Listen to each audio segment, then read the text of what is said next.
To je sada suđeno opet nešto protiv Dominikanske republike. Zadnja minuta prvog poluvremena plus 20 ima Srbija. Avramović do kraja, na drugi obruč nije prošao, ali suci kažu prekršaj.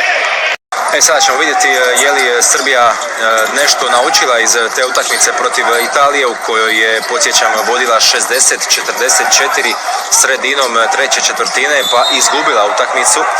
Ovdje sada ima još i veću prednost, 19 razlike, ali ima i više vremena do kraja nego što je bilo u onoj utakmici protiv Italije. Montero iz kuta, bravo za Gianna Montera.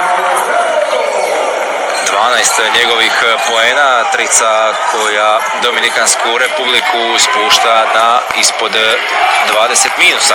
Jović krade i pogađa preko Montera. To je puno više od 2 poena i prekršaja, to je psihološki kao da ste primili 5 ili 6 poena iz jedne akcije. I angažirani, borili se baš za svaku loptu, za svaki centimetar terena i da se u tome zasigurno jesu potrošili, ali ipak nije to na kraju ispala velika psihološka potrošnja, tako da će zasigurno biti maksimalno svježi i spremni i za četvrtfinalni ogled protiv SAD-a. Ulazimo u zadnju minutu utakmice.